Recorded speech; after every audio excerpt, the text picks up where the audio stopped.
Progressive Congress leaders in Ijeshaland, Osun State, on Tuesday condemned Sunday's protest against the Minister of Interior, Rauf Aregbesola, by a group of people in the Alimosho area of Lagos State, describing it as uncalled for.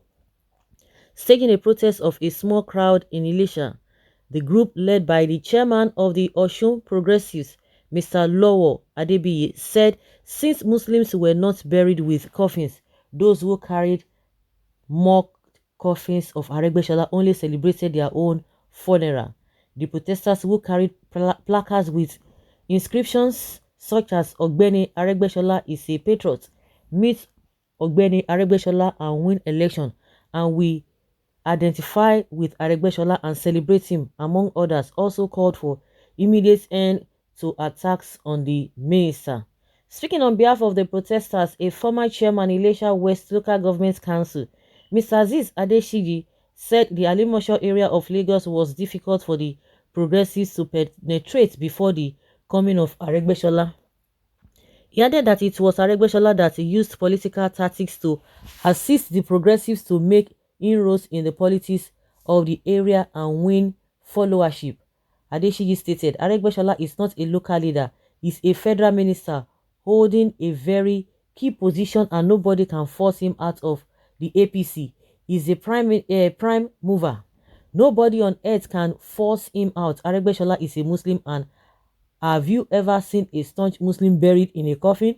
Those that carry the coffins only carry their own coffins if they are not Muslims here, because according to what is being said here, he said you will never see a Muslim buried in a coffin. They are carrying their own coffins. They are celebrating their own funeral. You would have read in the media how some misguided youth in Lagos, precisely Alimosho, staged a protest and carried political coffins purported to be of our beloved leader, father, brother, son, and associate, Ogbeni Rauf Aregbesola, who is the Minister of Interior.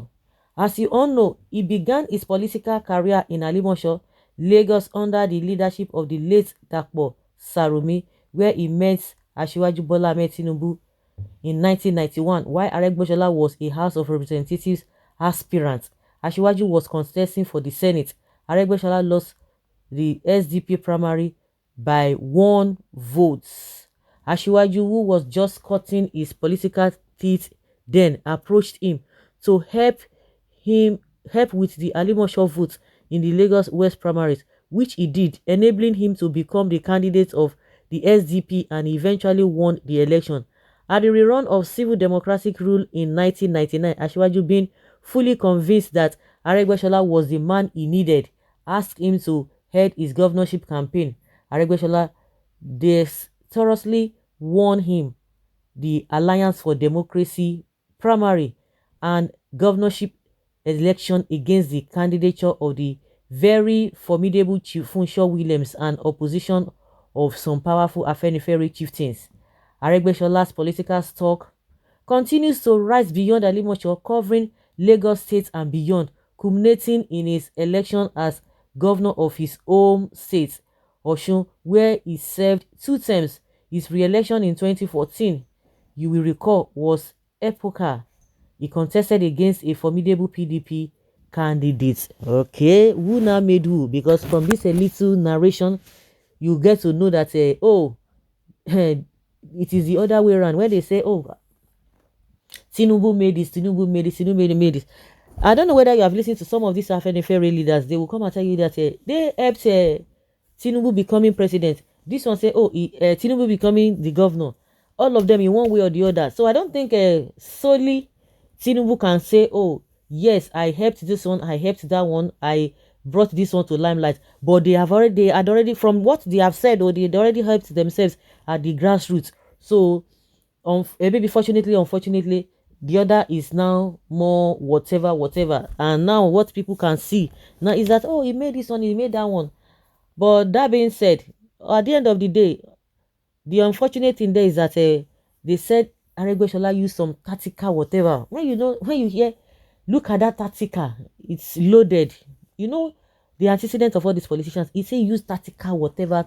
If you know, from what we have gathered, he used tactical means to get whatever or the whatever they got, according to those who are supporting him now. So there's this faction. They have a Aregbesola faction. They have a Tinubu faction, because those who are carrying coffins, who are carrying placards here and there, they are Tinubu's boys. Okay, Tinubu boys. They are Tinubu boys. So, and this one now, they are not fighting themselves. But unfortunately, at the end of the day, they will still come back and settle themselves, because I hear that some people are making efforts to make sure that they come together and settle themselves. They will settle themselves, they will still move on.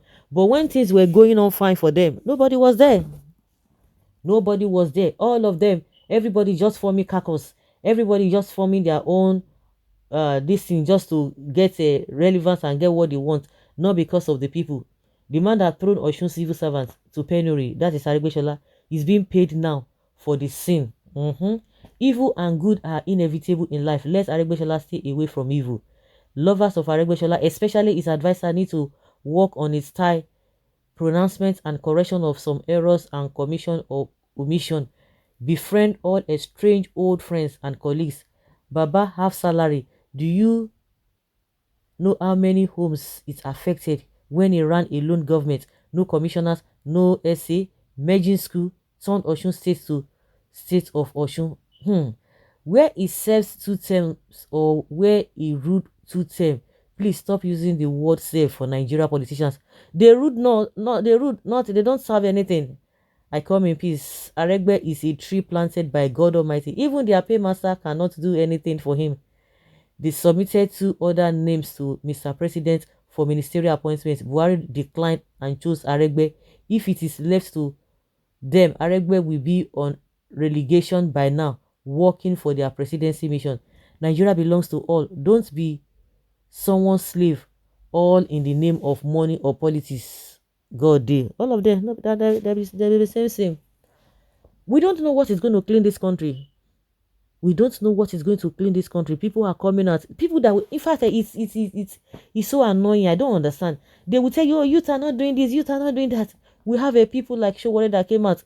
They say, I beg you, go and sit down. You are an activist. Something is wrong somewhere. Oh. You are an activist. You cannot do this. You cannot do that. And at the end of the day, they will tell you, how did Showore get the money to fund himself? He tried. They said, oh, he only got. They are still laughing at him that he got 33,000 votes. They will, it's just so dicey. Whether that is the tactics that the politicians are using to just discourage everybody. Everybody is weak. I can't say it lesser than that. Everybody is weak in one way or the other. You say that you are just you are engrossed with what is it called? You are engrossed with the situation of things. Engrossed with school fees. You are engrossed with non-payment of salary. You are engrossed with there are a lot of things that making people to be so weak. But the ones that are still trying, the weaker ones are still the ones that will still go and bring him down.